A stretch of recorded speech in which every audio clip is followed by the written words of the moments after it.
All right, welcome to Module 4, Validating Your Idea. Up until this point, we've talked about the characteristics of successful entrepreneurs. We've taken a deep dive into understanding the problem, as well as how to define a solution and how to create a solution. In Module 4, we're actually going to break down the process of creating the solution even more. And we're going to be going over a concept called an MVP, which stands for Minimum Viable Product. So what is an MVP? Well, an MVP is a basic version of a product with just enough features to satisfy early adopters. So rather than creating a full-blown website, as an example, you would create just the features that are important. Rather than launching a restaurant, you would look at potentially a food truck, or you would look at a meal delivery service. What you want to do, what's key here is you want to make sure that people want what you want to create, basically the assumptions that you have about your business. You want to prove them before you invest the time and the capital. So it's used to test, learn, and iterate quickly. And another big benefit is that it reduces your risk. So I've had business ideas where I was sold on my solution. I could close my eyes and I knew people were going to want it. And I spent time, I spent money, and I launched it only to hear crickets. Nobody wanted what I thought they wanted. Once I determined and once I discovered more of the MVP process, I was able to flip this on its head and go through actually a process that's more of like an experiment where I test assumptions along the way. And we're going to talk through how to do that. Here's a simplified version of what it is. You build something, you test it, you learn from it, you tweak, and you adjust. And here's the process of validating the MVP. So you start first with defining your target market. So who is your customer, or who do you think your customer is? That's what's key. I'll give you an example. So in this last startup I had, I assumed that my customer base was going to be people of origin from Latin America. They were going to be interested in the handmade bags because, you know, it's a connection to the culture. But what I realized is a lot of the customers that I was talking to, because many of them had already been to Mexico, they figured, well, if I want a bag like this, I can pick it up on my next trip to Mexico, as an example. So I decided to focus on people that were interested in arts and crafts, but maybe didn't have as much access to Latin America, and they saw an increased value and perceived value of the product. So I tested. I thought this was my customer. It wasn't. I tested another customer. That was my customer, and I focused. Number two, develop a clear value proposition. We've talked about this in the past modules. What makes your product unique? Number three is you define your essential features. So if you have 10, 20 things that you think your product or your software, whatever you're launching, can have or should have, identify the critical pieces first before jumping in and again, expending resources and wasting time. Then you design and develop the MVP. Number five, you then deploy and you test it. Number six is you collect and you analyze the feedback, you listen, you learn. Seven is you adjust. And then number eight is you go through the process again. So that's what it is. Adjust, go through the process. Adjust, go through the process until you've tested your major assumptions. And then with more confidence, you can invest more heavily into your idea. So let's break down who your target market is. A key thing here to note is not everyone is your target market. And if you go in thinking that everybody's your target customer, you are definitely headed in the wrong direction. You see, in order for business in general, but an MVP specifically to work, is you must be focused on a specific target market. So start small and scale. So think about who would be your diehard early adopters. When I had the cookie company, the keto cookie company, I could have said my target market is anybody who wants to eat, well, anybody that likes cookies, right? Way too broad. Well, how about just anybody that wants to eat healthy? Better, way too broad. Well, how about people that are interested in the keto diet? Awesome. That was my target market. But I within this, are there any hardcore people that wouldn't even care about the price as long as this solved their solution that they would be super interested? Well, we found this super specific group that we call biohackers. These were people that would track like their blood results. They would have sometimes they would have implants connected to their arm so that they could see how their body responded to eating certain foods. They were about fitness. They were about optimizing lifestyle. So what we realized is if we focused on these customers first, they would give us the most data and they would give us the best feedback. So why do we validate? Well, number one is we want to reduce our risk and, avoid wasting resources. We also want to make sure that there's product market fit and user satisfaction. The great thing about this validation process is you can actually start to build a customer base before you even launch. It increases your chances of success and it helps guide your future development. So that's why it's super important to validate. So how do we go about conducting user testing? Well, first, it's important to gather it, but there's a lot of different ways. You can use interviews like we've talked about, surveys, focus groups. Whoever you decide to focus on, make sure that you have clear objectives and goals for the end for your test. So I'll give you another example. I'm in the process of creating an organic healthy chip, and I'm going to be testing. This isn't a full-scale production process. I haven't made 25,000 units of these chips. It's a small batch, and I want to make sure that people enjoy the taste, right? So rather than asking them yes or no, I'm actually going to invite a group of people to be part of a focus group, and I'm going to ask them, I'm going to survey them on a scale of 1 to 10. How satisfied are you with the crunch? What's the salt level like? What's the spiciness level like? And based on that, my objectives for this is to determine, to get data so that I can improve the taste, as well as I'm going to be asking some secondary questions about how much would you pay for this? How many would you want in an order? So my objectives and my goals are to finalize my product formulation and testing, as well as finalize my pricing strategy. And from here, I'm going to learn what works and what doesn't. There's a couple of ways to do user testing. Like I said, usability testing. A/B testing is, it's oftentimes used in the context of websites. So let's say you have two versions of the same website. One of them has a headline that says the world's first keto cookie. The other one has a headline that says an incredible low carb keto cookie for moms with young kids. I don't know. But what this would allow me to do is see which value proposition are people most interested in. You use A/B testing. Then you have beta testing and guerrilla testing. There's going to be some worksheets in this module where it's going to break down the specific types of testing, ways to get data and survey. So these terms, you're going to see a full breakdown in the modules.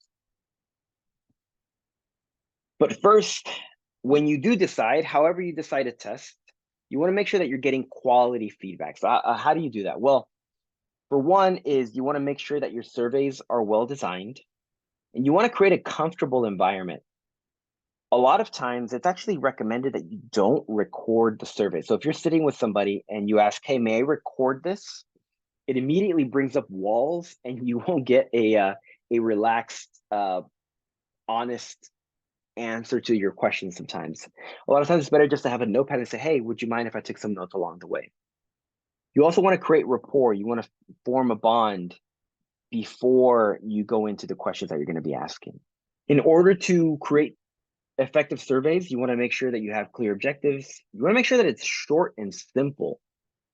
A lot of times, especially in the beginning, you want to make sure that your questions are very open-ended, which means you're not asking for yes or no answers. You're asking them to give you context and details. So focus on a few, maybe 5 questions, maybe 5 to 10 questions that are open-ended in the beginning to get valuable data.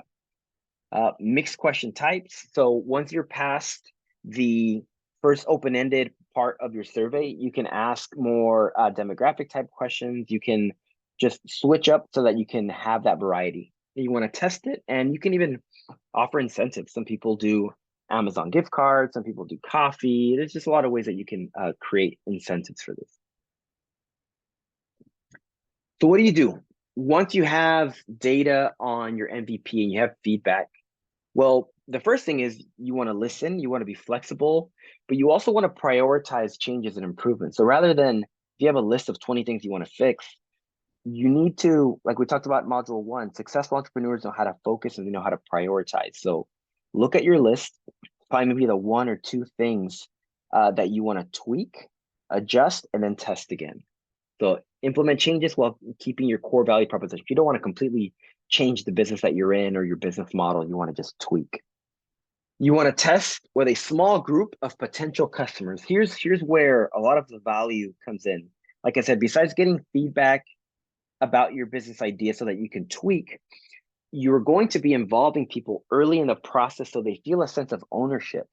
And when you're ready to launch, a lot of times it's this base of customers that's going to be your evangelist in your first round of actual customers when you launch. So you want to make sure you gather the feedback and you want to learn directly from the potential customer. So how do we build it? We have data, right? We know how to survey people. We know who our target customer is, but how do you actually go about creating the MVP? And these next couple of slides, I'm going to be a little more technical and I'm going to break down a couple of tools that you can use to create your idea I'm going to call it as cheaply and as simply as possible.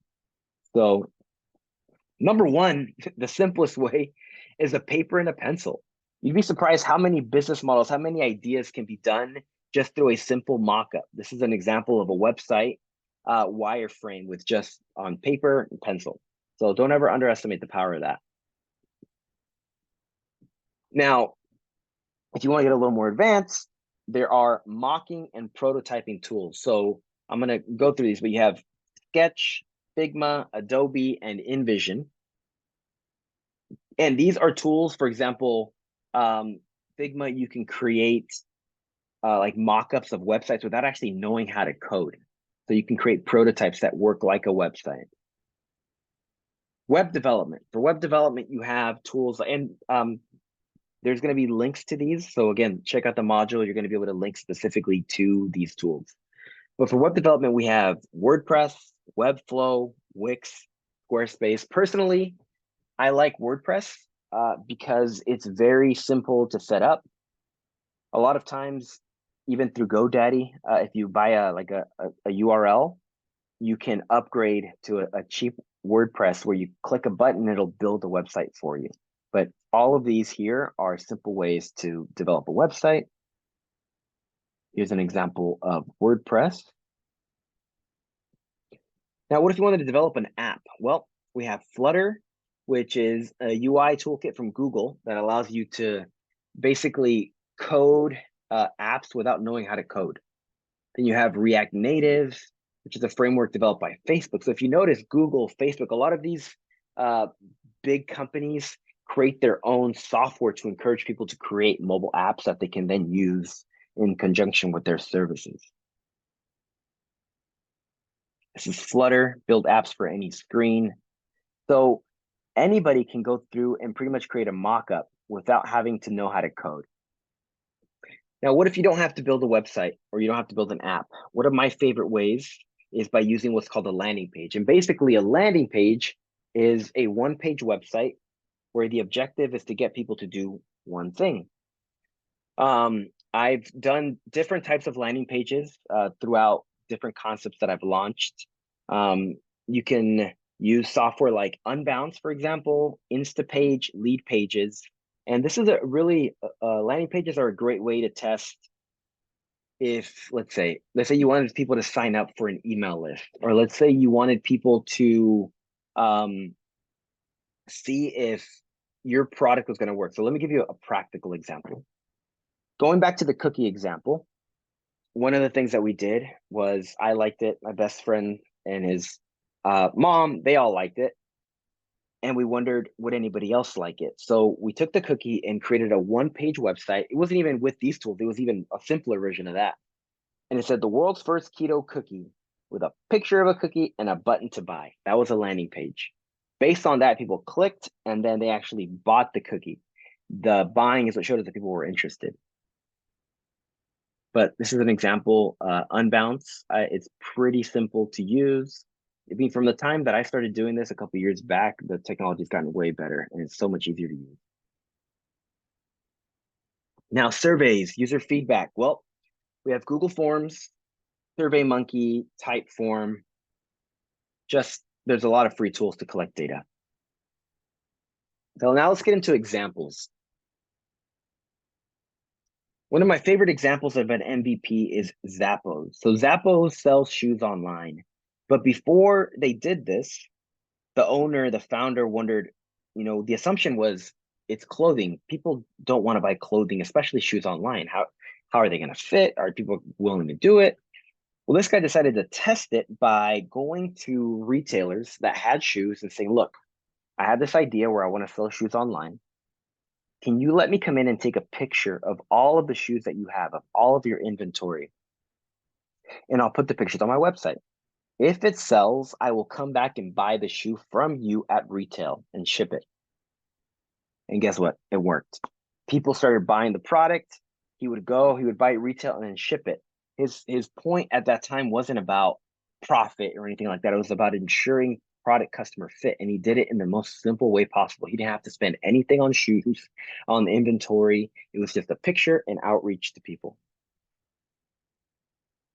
Dropbox, here's another one. Dropbox was done with a simple video that showed people how Dropbox would work. It would walk them through, okay, if I have this document and I put it in this folder, now everybody has access. But it was a landing page with a video on it, and underneath it said, sign up if you're interested. That was it. Facebook. Yeah, there's Facebook, and now metrics. A couple of the metrics that you want to track and look at. Number one is you can look at user engagement, customer acquisition cost, conversion rate. So user engagement, it depends on the platform, but basically you want to know how many people take an action on your product. So let's say an example. Let's say you're using social media. Let's say you're using Instagram to see if people want a product. And you have a decent following and you post a picture of this product. If you get 0 comments, 0 likes, 0 engagement, it's a sign that there's no interest. But if you're getting a lot of DMs, a lot of people are interested, that's a sign of user engagement. The other is customer acquisition cost. Now, if you decide to test your MVP by seeing if people are actually willing to give you their money up front, then customer acquisition cost is important. And basically, it's how much does it cost to acquire a customer? So let's say you have a landing page and you're selling a cookie. But I need to spend a couple of dollars on Facebook ads so that people can find out about this page. And ultimately, I find that on average, it costs me about $12 in advertising for every one customer that I get. That would mean that my customer acquisition cost is $12. And another metric to look at is your conversion rate. So back to the landing page example, if you get 100 people on your page and 10 of them sign up, that is a 10% conversion rate. All of these things are designed to show you whether something is working or it is not working. When you have data, how do you analyze and how do you interpret it? Well, one is you need to use the data to make informed decisions. You need to identify trends, correlations, and areas for improvement. You want to ensure that you're not acting emotionally, but rather using data to make decisions. You want to make sure that you're being consistent in your interview approach. If you're doing phone interviews, make them all phone interviews. If they're online, make them all online. You don't want to skew your results. You want to continually improve based on what you learn. So creating a roadmap, a plan for your MVP. Well, first is you want to develop a plan based on validated learning. You want to prioritize tasks and set milestones. So prioritize the features that you want to build and key milestones. When is the MVP going to be ready? When are key things going to be ready? Then you want to make sure that you align this roadmap with your overall strategy, and you want to stay focused and organized through this MVP process because it won't be an MVP forever. Now, if it starts to get a little more complex where you can't just use a simple piece of paper to write down all of your tasks and to-dos, there are some tools and software that allow you to It's called road mapping, but it's also project management. I like Asana. Asana is free. It allows you to collaborate with other people. You can also I use a Things app on my phone. Now you can use Notion. There's a lot of tools now that allow you to manage projects effectively. Now I want you to pause here and you're going to do the activity and we're going to do a user testing workshop. So go find that document in the module, pause it here and do that exercise and then come back. Awesome. Okay, so you're back. If you've done that exercise, now it's time for metric solution selection and tracking. So there's another activity, and this is designed to help you find which metrics to track. Not everything is important, and not everything requires your attention. So we have a process here to help you select your metrics and to track. And that's the MVP process. So through this process, you've created an assumption, right? A solution. Then you've gone through the MVP process to create it. So you've looked at what is the minimum feature set that I need to create? How can I prototype it? How can I design it? How can I test it and see if people actually want it? Based on feedback and based on data, you've adjusted, you've adapted. And based on all this, your roadmap now is move forward, continue to create your MVP. Don't overthink it. Think of it as an experiment because it will change over time. Remember, the process here is to prioritize learning. Treat all of this as an experiment. It's never all or nothing. It's shades of gray. So keep adjusting, keep adapting, and keep fixing. So that is module 4. Make sure that you go through the activities as well as the supplemental videos, and I will meet you back here for module 5.